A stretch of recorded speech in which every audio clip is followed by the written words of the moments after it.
제가 지난 8월 말쯤에 목사님이 출장 가신다는 소리를 들었는데요. 우리 목사님이 참 출장이 많으십니다. 국내 국외 할 거 없이 특히 해외 출장이 참 많으신데 우리 목사님이 아마 다 아시겠지만 해양공학 이쪽 분야를 하고 계시잖아요. 아마 제가 알기는 아마 5손가락 안에 드는 권위자가 아니실까. 한국에서요? 아니면 세계에서? 예. 어쨌든 하여튼 참 잘 하고 계시는 것 같아요. 목사님이 많이 힘드시겠지만 능력 있는 분과 함께 교회를 섬기고 있다는 것이 어떻게 한편으로는 또 저는 자부심도 생기더라고요. 저만 그런가요? 우리가 다 자부심이 있을 텐데요. 어쨌든 목사님 출장 가신다는 말씀을 듣고 나서부터 걱정이 엄청 되기 시작했습니다. 왜냐하면 우리가 목사님 안 계실 때 집사 형제들이 돌아가면서 이게 설교하는 순번이 있는데 이번이 저희 차례이기 때문에 한 달 동안 설교에 대한 스트레스를 엄청 받았습니다. 보는 사람마다 어디 아프냐고 할 정도로 그러면 겉으로는 괜찮다고 하지만 속으로는 아파요. 머리도 아프고 소화도 안 되고 힘도 없고 이렇게 해서 한 달을 보냈던 것 같아요. 그런데 한편으로 생각해 보니까 우리 목사님의 입장을 한번 생각해 보는 계기가 되었던 것도 같아요. 저처럼 이런 엄청난 부담감은 아니겠지만 그래도 매주 하나님의 말씀을 전해야 된다는 부담감은 있지 않겠습니까? 그런데도 참 대단하시다는 생각이 들고 하신 일도 참 우리가 보듯이 너무 바쁘신데 주님과 교회를 위해 그 먼 곳부터 아침 일찍 오셔가지고 매주 애쓰시는 목사님께 대한 어떤 감사한 마음이 절로 생기는 것도 같았습니다. 그런 목사님에 비하면 저도 하나님께 큰 은혜를 받았지만 그냥 놀고 먹으면서 교회 다니지 않나 하는 생각이 들어서 반성하는 또 한 달이 되기도 했었습니다. 물 한번 마셔야 됩니다. 지난 영상 보시면 알겠지만 우리 목사님께서 이런 말씀 하신 적이 있을 텐데요. 본인이 이제 사역자가 되셨던 어떤 기회, 계기. 그런데 엄청 막 피해 다니셨다고 우리가 들었지 않습니까? 그런데 막 다른 길에서 어쩔 수 없이 하나님 앞에 순종했다는 말씀하시면서 뭐 혹시 여러분들도 하나님이 콜링하시면 본인처럼 막 그렇게 피하지 말고 바로 순종하라고 어차피 끝에 가면 순종할 거라고 하면서 그런 얘기를 우리가 좀 듣기도 했는데 뭐 그러실 일은 없지만 혹시 저한테 뭐 그 사역할래 하나님 물어보신다면 사역을 할래 너 목숨을 내놓을래 그러면 저는 주저없이 제 목숨 여기 내놓겠습니다 할 정도로 그렇게 이게 사역이 어려운 거라고 생각이 됩니다. 제가 뭐 이렇게 말씀드린 것은 이 자리에 쓰는 것이 또 교회를 이렇게 인도해 가는 것이 우리가 보는 것처럼 그렇게 쉽지는 않다는 거랍니다. 그래서 우리가 목사님과 함께 우리 교회를 잘 세워가자는 그런 말씀을 좀 드리고자 싶어서 말씀을 드렸습니다. 사설이 좀 길었는데요. 지금부터는 부담감을 갖고 준비한 말씀을 최선을 다해서 전해보겠습니다. 참고로 하나님 말씀을 전하기 때문에 제가 설교 중에 하나님 말씀을 좀 많이 찾아볼 텐데요. 근데 아무나 호명을 해서 좀 읽어달라고 제가 부탁을 드릴 거예요. 그래서 아마 졸지는 않으실 겁니다. 상처받지 마시고 제가 설교하는 동안 이렇게 성경 말씀을 찾으면 좀 이렇게 읽어주시면 함께 저랑 같이 설교한다는 마음으로 동참해 주시면 감사하겠습니다. 오늘 우리가 함께 읽은 성경 말씀은 우리가 모두가 잘 알고 있는 말씀입니다. 어려서부터 잘 듣고 배웠던 말씀인데 예수님께서 명절에 예루살렘으로 올라가시다가 양시장 옆에 있는 베데스다 연못에서 38년 된 병약 환자를 고치신 이야기입니다. 예전에 이 말씀에 참 궁금한 것이 많았었습니다. 지금은 뭐 많이 풀렸지만 혹시 여러분도 이 이야기에 대해서 궁금한 것이 있습니까? 그냥 예수님께서 38년 된 병자를 낫게 해주셨구나라고 생각하십니까? 사실 그곳에는 많은 병자들이 있었습니다. 3절에 보니까 큰 무리가 누워 물이 움직이는 것을 기다리더라고 돼 있죠. 거긴 또 주랑이 5개, 주랑이라는 것은 아마 그런 병자들이 머무는 어떤 숙소나 이런 공간을 주랑이라고 쓰는 것 같은데요. 5개가 있었고 아마 병자들이 거기엔 가득 찼을 겁니다. 그러니까 3절에 큰 무리라고 표현을 하셨겠죠. 그곳엔 많은 병자들이 있었습니다. 그런데 왜 38년 된 병자만 고치셨을까? 그리고 그 병약한 자의 이름은 말씀을 안 하세요. 그냥 왜 병을 앓았는지 38년이란 기간만을 말씀하고 있는 것일까? 또 거기 있는 병자들을 모두 낫게 해주시면 참 좋았을 텐데, 그러면 예수님이 더 높임을 받으시고 따르는 자들도 많았을 거고 훨씬 사역에도 도움이 되지 않았을까? 예수님이 능력이 안 되셔서 못 하셨을까요? 안 하셨을까요? 아니면 38년 된 병자에게만 불공평하게 특혜를 주시려고 했나요? 여러분은 어떻게 생각하십니까? 제 궁금증에 동의하시나요? 아니면 답을 가지고 계시나요?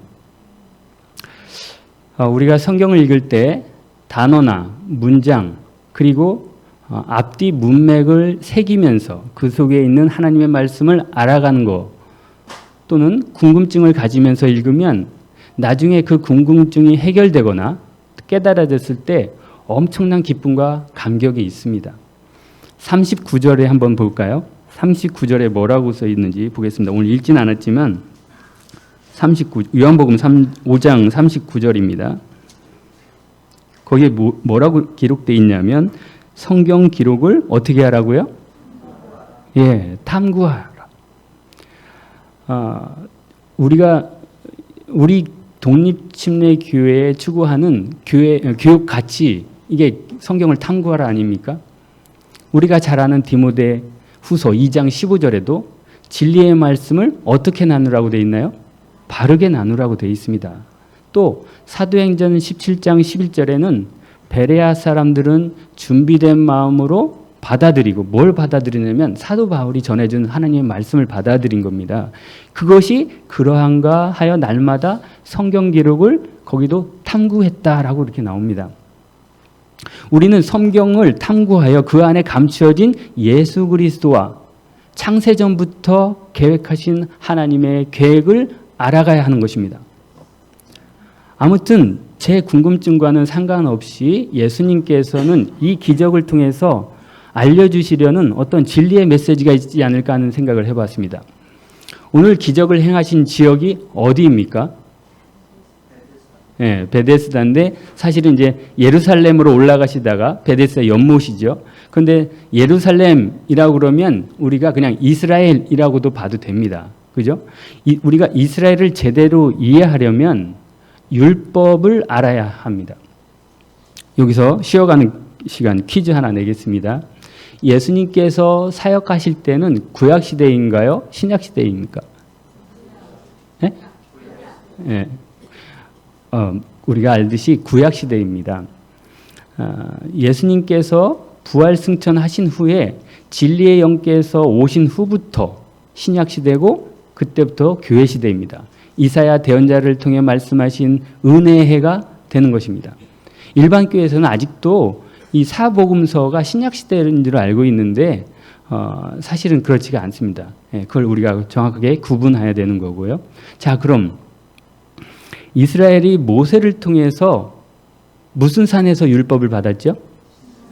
이건 퀴즈는 아니고요. 자, 퀴즈 나갑니다. 우리가 잘 알듯이 이스라엘이 모세를 통해서 시내산에서 율법을 받습니다.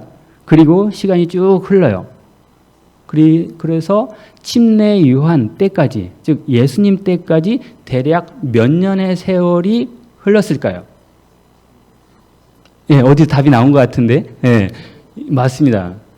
1500년입니다. 1500년. 150년도 아니고 1500년. 그러니까 대략입니다. 이거는 딱 우리가 연대기를 봤을 때.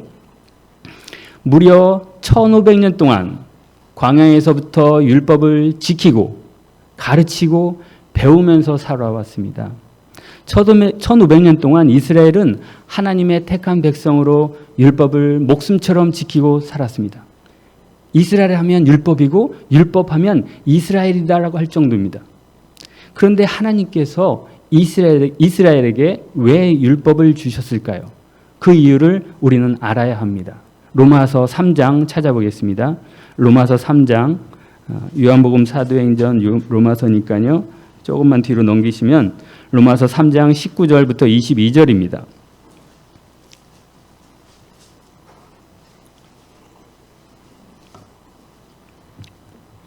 다 찾으셨으면 우리 3절밖에 안 되니까 4절이니까 함께 읽겠습니다. 시작. 이제 우리가 알거니와 율법이 어떤 것들을 말하든지 그것은 율법 아래에 있는 자들에게 말하나니 이것은 모든 입을 막아 온 세상이 하나님 앞에서 유죄가 되게 함이니라. 그러므로 율법의 행위로는 어떤 육체도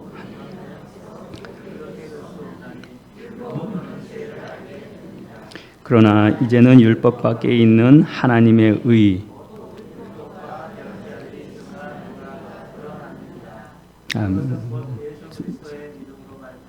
그 모든 자에게 미치고 믿는 자에게 임하는 하나님의 의니 거기에는 차별이 없느니라. 아멘. 자, 로마서 3장 이 구절에 정확하게 써 있습니다. 뭐라고 되어 있냐면 율법의 행위로는 의롭게 어떤 육체도 의롭게 될 수 없다는 것입니다. 그리고 율법으로는 뭐를 알게 되느니라고 써 있습니까? 죄입니다.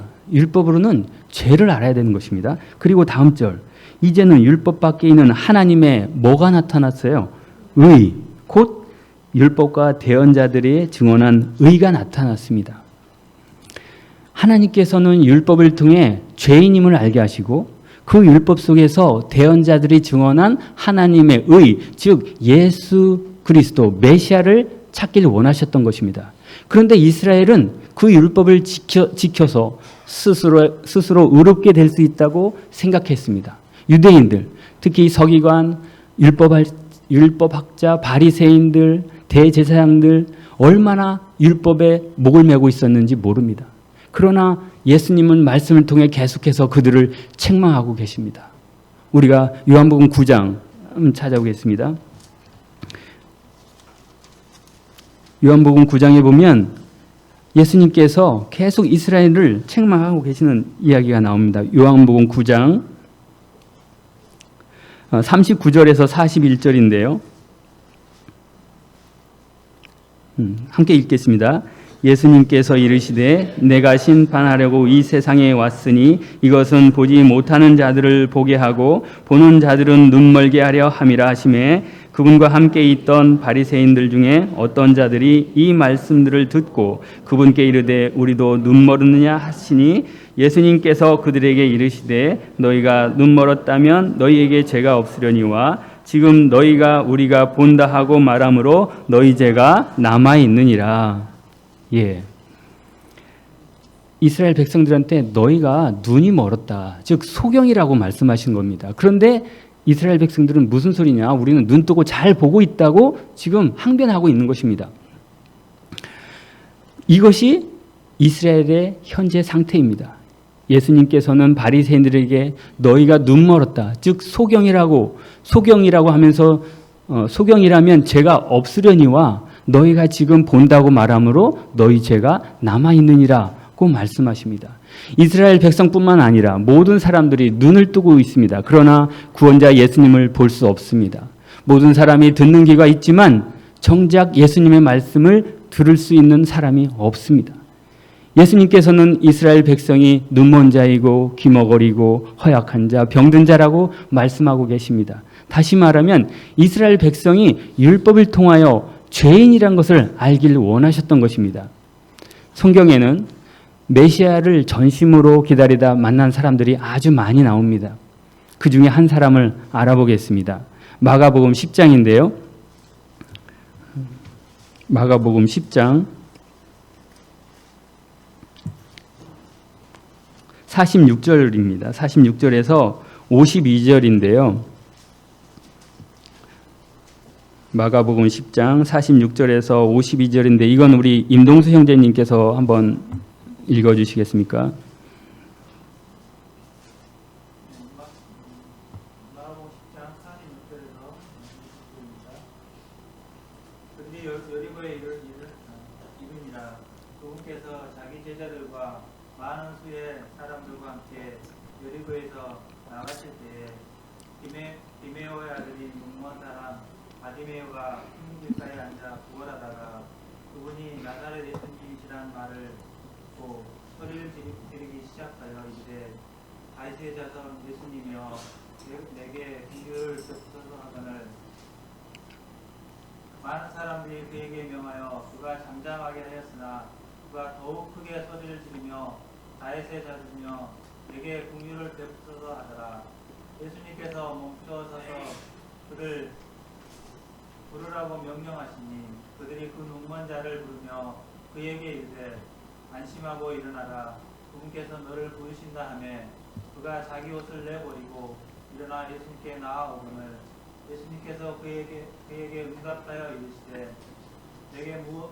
내가 내게 무엇을 해주기를 원하느냐 하니 그 눈먼 사람이 그에게 이르되 주여 내가 시력을 얻게 해 주옵소서 하매 예수님께서 그에게 이르시되 내 길로 가라.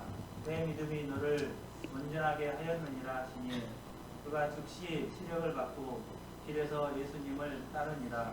아멘. 예, 감사합니다. 우리가 이 이야기, 소경 바디메오 이야기도 너무 잘 알아요. 소경 바디메오가 예수님을 메시아를 기다리고 있던 자였습니다. 그런데 소문을 들으니까 예수님이 아마 그 지방, 자기 앞을 지나간다는 소리를 들었겠죠. 그러니까 어디 가신지는 모르니까 이 사람이 소리 질러 뭐라고 합니까? 다윗의 자손 예수님이라고 합니다. 이 소경 바디메오는 이분이 다윗의 자손으로 오실 메시아인 줄 알고 있었습니다. 그런데 사람들이 그 사람을 막 조용히 하라고. 왜? 우리도 좀 그렇잖아요. 좀 약하고 뭐 좀 외모가 볼품없으면 무시하는 게 이때도 아마 그랬던 것 같습니다. 그 소경을 무시하고 소리를 못 지르게 합니다. 그러나 이 소경 바디메오는 지금 예수님을 만나야 하는 그 간절함이 계속 있었던 겁니다. 그러니까 더 크게 사람들이 막 못하게 말려도 더 크게 소리로 다윗의 자손 예수님 하면서 계속 불렀던 겁니다. 그러니까 예수님께서 그 소리를 들으시고 데리고 오라고 말씀하셨죠. 저는 이 소경 바디메오를 개인적으로 참 좋아합니다. 왜 그러냐면 예전에 제 처지인 것 같기도 해서 하여튼 참 좋아하는데, 자, 오늘 다시 베데스다 연못으로 우리 들어가겠습니다. 오늘 본 38년 된 병자는 메시아를 기다리던 자가 아니었습니다. 그 이야기는 요한복음 우리 5장에 나와 있는데요. 6절 7절을 같이 읽어보겠습니다. 요한복음 5장 6절 7절. 예수님께서 그가 누운 것을 보실 때 그가 이제 그런 상태로 오랫동안 있을 줄 아시고 그에게 이르시되 내가 온전하게 되고자 하느냐 하시니 그 허약한 사람이 그분께 대답하되 선생님이여 물을 휘저을 때 나를 연못에 넣어주는 사람이 없어 내가 가는 동안 다른 사람이 나보다 먼저 내려가나이다 하네. 예, 자 보세요. 예수님은 그에게 내가 온전하게 되고자 하느냐라고 물었는데 6절에 38년 된 병자는 예수님을 보고 이 연못의 전설에 대해서 그냥 얘기를 합니다. 그러면서 자기의 처지를 하소연하죠. 이 병자는 예수님께 병을 고쳐달라고 하지도 않습니다. 왜냐하면 예수님이 누군지 몰랐기 때문입니다. 하지만 8절, 9절 보면 예수님께서는 그를 고쳐주신 걸로 나옵니다. 예수님께서는 베데스다 연못에 있던 많은 병자들을 보여주신 것은 1500년 동안 율법을 지키며 하나님을 사랑한다고 했지만 심하게 병들어 있는 이스라엘의 현재 상태를 말씀하고 계신 것입니다. 즉 하나님을 향한 사랑이 너희 속에 없다는 것을 책망하고 계시는 것입니다. 그리고 38년 된 병자를 고쳐주시는 이 기적을 통해서 예수님이 메시아인 줄 모르고 배척했던 이스라엘을 회복시켜 주실 것을 표적으로 보여주신 것입니다. 이것을 확인할 수 있는 구절이 5장에 나와 있습니다. 우리가 42절, 43절을 읽어보겠습니다. 42절, 43절인데요. 5장입니다. 시작.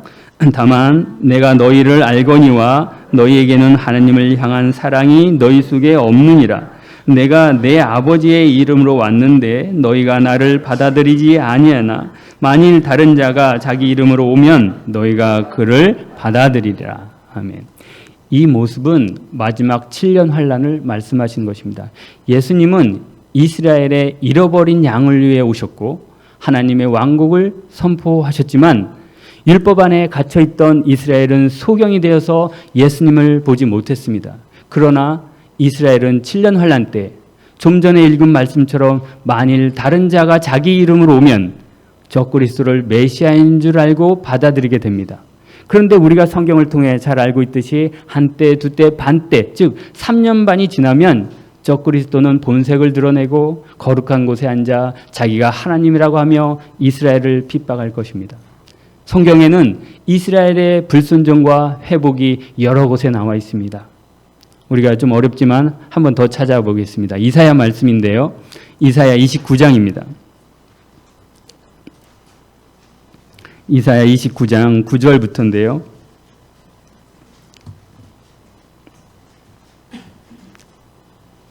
이사야 29장 9절부터 13절인데 이거는 우리 진성원 형제님 한번 읽어주시겠습니다.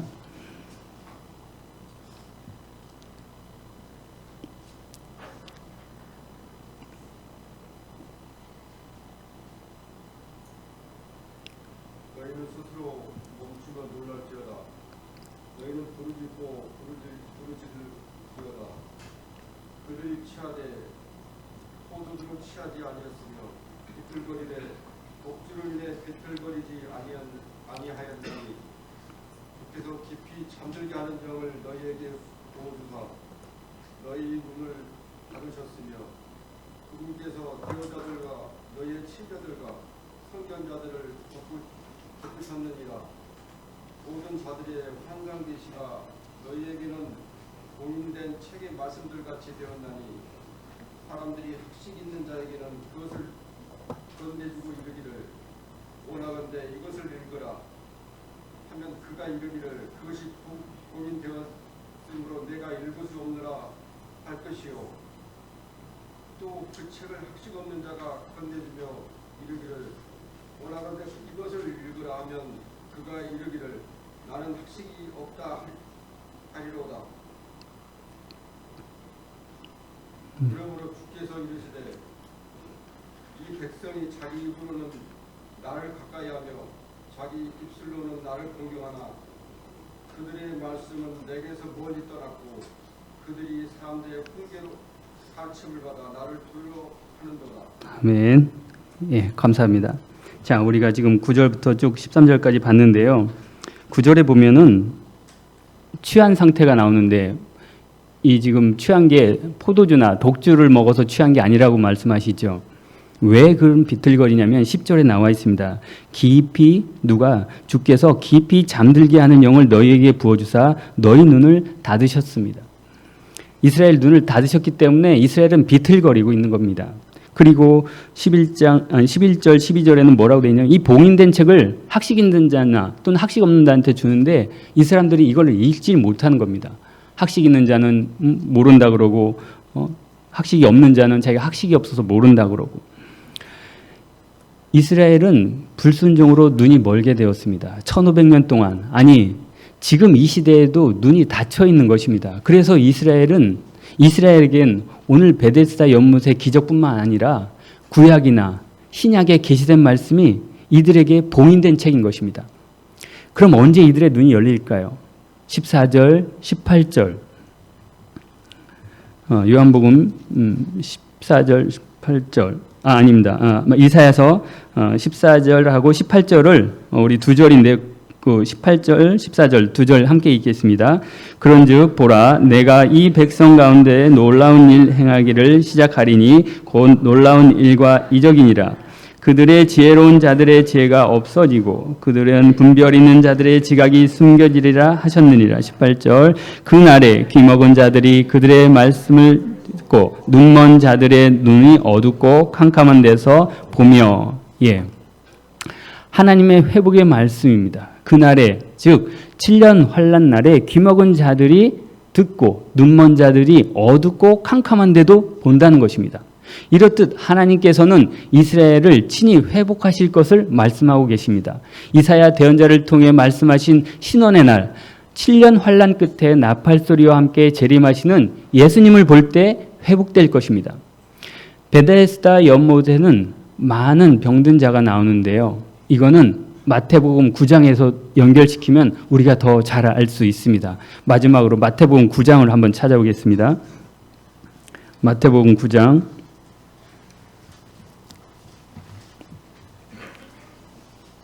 11절에서 13절입니다. 마태복음 9장 11절에서 13절인데요. 자, 함께 읽겠습니다. 바리새인들이 그것을 보고 그분의 제자들에게 이르되 어찌하여 너희 선생은 세리들과 죄인들과 함께 먹느냐 하거늘 예수님께서 그것을 보시고 이르시되 온전한 자들에게는 의사가 필요 없으나 병든 자들에게는 필요하니라. 오직 너희는 가서 내가 긍휼을 원하고 희생물을 원치 아니하노라 하신 말씀이 무슨 뜻인지 배우라. 나는 의로운 자들을 부르러 오지 아니하고 죄인들을 불러 회개하려 왔노라. 아멘. 자, 보십시오. 예수님께서는 온전한 자들을 위해서 오시지 않고 온전한 자들에게는 의사가 필요 없다고 그럽니다. 그렇죠. 이스라엘은 지금 자기들은 온전하다는 것입니다. 건강한 자고 의로운 자라고 생각하고 있는 것입니다. 그리고 메시아를 배척합니다. 온갖 트집을 잡아서 십자가에 죽이기까지 했습니다. 이것이 1500년 동안 하나님의 말씀인 율법을 열심히 지킨 이스라엘의 모습입니다. 이스라엘은 처음부터 믿음이 없는 자들이었습니다. 출애굽 당시 이집트에 내렸던 10가지 재앙과 홍해를 어떻게 건너왔는지 보았습니다. 쫓아오던 이집트 병거들을 어떻게 수장시켰는지 창조주 하나님의 능력과 하나님이 함께 하심을 생생하게 경험하고 두 눈으로 확인했습니다. 하지만 그들은 얼마 안 가서 금송아지를 만들고 물이 없다고 투정하고 고기가 먹을 고기도 마늘도 부추도 없다고 하면서 애굽에서의 삶을 그리워했습니다. 그리고 그곳으로 돌아가자 말합니다. 애굽에는 장지가 없어서 이 광야에서 죽게 하려고 우리를 이곳에 데려왔냐고 하면서 모세에게 불평하고 원망합니다. 아브라함에게 약속하신 약속의 땅 가나안을 주시겠다는 하나님의 신실하신 말씀을 믿지 않았습니다. 형제자매 여러분, 어쩌면 이것이 우리의 모습이 아닐까요? 우리는 우리의 마음속 깊은 곳을 잘 살펴보아야 합니다. 나의 생각과 마음을 감찰하시는 머리카락 한 올까지 헤아리시는 하나님을 우리는 속일 수 없습니다. 우리는 아니라고 말하지만 틈만 나면 자신도 모르게 세상을 따라가려 합니다. 이것이 어쩔 수 없는 우리 육신의 모습입니다. 나도 모르게 나오는 육신의 정욕, 안목의 정욕, 이생의 자랑을 주체할 수 없습니다.